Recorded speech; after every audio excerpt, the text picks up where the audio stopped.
Reka mbifurize ibihe byiza bakunzi ba Biza TV Rwanda, reka kandi nkomeze kubishimira. Reka mbahe ikaze ku biganiro byacu bitandukanye tubagezaho, byaba amakuru y'ubuzima, amakuru ya politiki, amakuru y'imikino n'imyidagaduro. Uko ubyumva ugatera comment, ndakora na subscribe, ugakora share, ubuteye inkunga umuryango mugari wa Biza TV Rwanda. Nkuhaye ikaze kandi mubwire ko mwishimira bitewe n'uburyo nawe utwishimira. Mu ntambara rero iri kubera muri Repubulika ya Demokarasi ya Kongo kuri tariki ya 26 z'ukwezi kwa mbere, n'undi imirwano irakomeje, intambara isa naho noneho yafashe indi ntera kandi ibintu byamaze kuba byakomera. Benshi bari gukomereka, abandi bari kwasiga ubuzima. Impfu ni nyinshi, abahunga ni benshi, ni uruhuri. Abasirikare nabo bari kugenda batakarizaho ubuzima, imiryango yabo nayo ikajya mu gahinda nk'ibisanzwe. Muri Repubulika ya Demokarasi ya Kongo rero hari ihuriro ry'abasirikare batandukanye bari kurwanira muri Repubulika Iharanira Demokarasi ya Kongo, harimo za DRC, hakabamo MONUSCO, hakabamo abasirikare bo mu gihugu cy'u Burundi, abasirikare bo muri za Tanzania, abasirikare batandukanye baturuka za Sudani, ba Kenya, bose bari mu ihuriro hariya muri kurwanira muri Repubulika Iharanira Demokarasi ya Kongo. Ubundi abasirikare bari bashinzwe kurinda umutekano w'abantu n'ibintu muri Repubulika Iharanira Demokarasi ya Kongo, ariko bari guhura n'ikibazo gikomeye cyane cy'ingabo zisa naho zikomeye, zifite byinshi zihishe. Ingabo za M23 zikomeze kurwana, zirwanira umutekano w'abantu n'ibintu muri Repubulika Iharanira Demokarasi ya Kongo, nk'uko uyu mutwe uhora ubivuga. Nitwa Eric Nshimiyimana. Bihagaze gute? Abasirikare batatu ba leta ya leta ya South Africa cyangwa se bo muri Afurika y'Epfo biciwe muri Repubulika Iharanira Demokarasi ya Kongo, abenshi nabo barakomereka. Nitwa Eric Nshimiyimana. Naho iyi ni Biza TV Rwanda, muri kumwe ubuvumbuzi, siyanse, ubushakashatsi bucukumbuye, imikino n'imyidagaduro, byose n'ahandi ubasanga turi kuri Biza TV Rwanda. Ibyo usabwa ni ukomeza gukora subscribe, ugakora share ku biganiro byacu na documentaire zacu tukugezaho bya buri munsi. Amateka yaranze isi, ubuzima bw'isi, ibigezweho mu isi, mu mikino n'imyidagaduro, muri politike, iyobokamana n'urukundo, umuryango n'ibindi tuzabikugezaho. Abari mu Rwanda mu tugize kuri 30, ubwo ni mu ntara zigize kuri nyine umujyi wa Kigali. Abari mu karere k'Iburasirazuba n'ak'ibiyaga bigari, ubwo n'u Rwanda, u Burundi, Kongo, Kenya, Nairobi, ubwo Uganda muri Kampala, Burundi, Bujumbura, BJ, aba Tanzania, mwese mbahaye ikaze. Mwe muri hanze y'u Rwanda mukunze kureba amakuru yacu ndetse namwe bamuhawe ikaze bitewe n'uburyo muduflowinga, ndabashimiye. Umuryango mugari wa Biza TV Rwanda ubahaye ikaze kandi ubifuriza kugira icyumweru cyiza. Ihuriro ry'abasirikare bo muri Afurika y'Epfo ryatangaje ko abasirikare batatu b'iki gihugu bapfiriye mu mirwano bari bahanganyemo n'umutwe witwaje intwaro wa M23 burasirazuba bwa Repubulika Iharanira Demokarasi ya Kongo. Abasirikare n'ubundi ni bamwe mu bazwi ko ari ingabo zikomeye cyane bagiye muri Kongo, bagiye bicuzwaho kuzana amahoro nk'ibisanzwe. Ihuriro rizwi nka SANIDU kuri wa 25 Mutarama, ubwo hari ku munsi w'ejo mwaka 2025, yasobanuye uko abasirikare bishwe tariki ya 23 Mutarama, hakomereka kandi bagenzi babo bagera kuri 14 bose. Ryagize riti igitambo cyabo n'ibikomere abandi basirikare 14 ba Afurika y'Epfo bagiriye mu mirwano iri kubera muri iki gice cyo muri Repubulika Iharanira Demokarasi ya Kongo. Bitwibutsa ibyago abari kubungabunga amahoro ndetse n'umutekano bafite.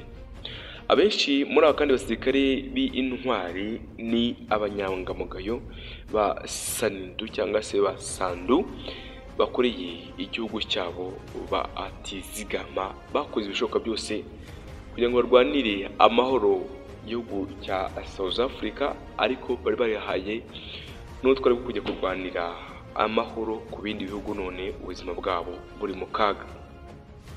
Abasirikare ba Afurika y'Epfo bari mu ngabo z'umuryango wa Afurika y'Amajyepfo SAMI DRC boherejwe mu ntara ya Kivu y'Amajyaruguru kugira ngo yifatanye n'ingabo za Repubulika Iharanira Demokarasi ya Kongo mu kurwanya M23. Ingabo ziri mu butumwa bw'amahoro rero bw'umuryango w'abibumbye muri Repubulika Iharanira Demokarasi ya Kongo MONUSCO nazo ziri kwifatanya n'iza EDC muri intambara kuva tariki ya 23 Mutarama ubwo abarwanyi ba M23 binjiraga mu mujyi wa Sake. Ubuyobozi kandi bwa MONUSCO kuri uyu wa 24 Mutarama bwatangaje ko mu masaha 48 ashize abasirikare 9 bari muri ubu butumwa bakomerekeye muri iyi ntambara. Bane kandi bakomeretse muri iyi ntambara ku munsi wa mbere na 5 kandi bakomeretse kuri uyu wa gatandatu ubwo bakurikiwe. M23 rero yaburiye SAMI DRC n'ingabo za MONUSCO ibimenyetso ko izakoresha uburenganzira bwose ifite bwo kwirwanaho mu guhangana nabo. Ni ubutumwa kandi yatanze iteguza gufatanya kuba yafata ibice bitandukanye byegiriye agace ka Goma ndetse n'umujyi wa Goma muri rusange. Ibi kandi bitangaje nyuma yaho imaze gufata uduce dutandukanye twa Sake n'ibindi bice biri hariya muri Repubulika Iharanira Demokarasi ya Kongo. Ugupfa ku basirikare batatu b'igihugu cya South Africa bikurikiye ubwo umuyobozi wa guverineri ya Kivu y'Amajyaruguru Chirimwami Peter yamaze kwicwa kandi byemejwe n'ingabo za Repubulika Iharanira Demokarasi ya Kongo. Ibi byemejwe ubwo habaga inama yahuzaga abayobozi bakomeye cyane abasirikare bakomeye cyane muri Repubulika Iharanira Demokarasi ya Kongo bari bahuyemo mu nama na Perezida Felix Antoine Tshisekedi bemeza urupfu rw'uyu guverineri Chirimwami Peter. Intambara iri kubera muri Repubulika Iharanira Demokarasi ya Kongo ikomeje kuba yaca ibintu ubwo abaturage bari kugenda bahunga bava mu byabo, abandi nabo bakasiga ubuzima, cyane cyane abasirikare ba Repubulika Iharanira Demokarasi ya Kongo. Imirwano rero n'ubundi yakomeje Isake na Mweso kuri uyu wa gatandatu ubwo iyi mirwano ikomeje kuba yavuza ibihugu. Abari mu mijyi itandukanye cyane cyane nk'abari mu ntara y'Iburengerazuba bw'u Rwanda mu karere ka Rubavu bari kugaragaza uburyo ki bari kumva amasasu umunsi ku munsi avuga. Bati bamwe turabimenyereye tuzi ngo n'inkuba ziba zivuga ku manywa na nijoro ntacyo bidutwaye kuko turabimenyereye. Umutwe rero witwaje intwaro wa M23 n'ihuriro ry'ingabo za Repubulika Iharanira Demokarasi ya Kongo byiriwe mu mirwano muri Isake ndetse na Mweso muri teritwari ya Masisi kuri uyu wa 25 Mutarama 2025. Ihuriro ry'ingabo za Repubulika Iharanira Demokarasi ya Kongo rigizwe n'abasirikare b'iki gihugu FARDC, FDLR n'imitwe ya Wazalendo byagabye ibitero ku bindiro bya M23 bigamije kuyikuramo. Umunyamakuru uri hafi y'ahari kubera imirwano yatangaje ko ibitero by'iri huriro byatangiye kuwa 23 Mutarama bitari kura M23 mu byimbo byabo muri Isake ndetse na mu Ubambiro. Yagize ati uyu munsi nanone imirwano yakomeje mu bice byikikije Sake kubw'ibyago izi nyishyamba ziracyagenzura Sake ndetse na Mubambiro.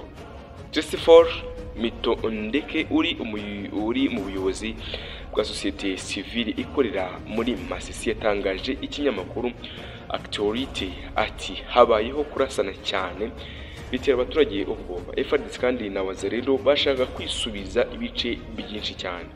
Ingabo ziri mu butumwa bw'amahoro bw'umuryango w'abibumbye muri Repubulika Iharanira Demokarasi ya Kongo MONUSCO n'iz'umuryango wa Afurika y'Amajyepfo SAMI DRC ziri kwifatanya muri iyi mirwano n'ihuriro rya Repubulika Iharanira Demokarasi ya Kongo FARDC. MONUSCO kandi na SAMI DRC biri kwifatanya ahanini mu kugerageza gukura abarwanyi ba M23 mu mijyi ya Sake ndetse no kurindira umujyi wa Goma mu nkengero zawo muri rusange. Ingabo za SADC nazo ziri kwifatanya n'iza EDC mu kugerageza gukura M23 muri Sake, ariko byabaye iby'ubusa. Nitwa Eric Nshimiyimana, komeza ukore subscribe, ukoreshe amazi ibiganiro byacu na documentaire byo bikugeraho ku munsi. Nayindi neguza naho butaha.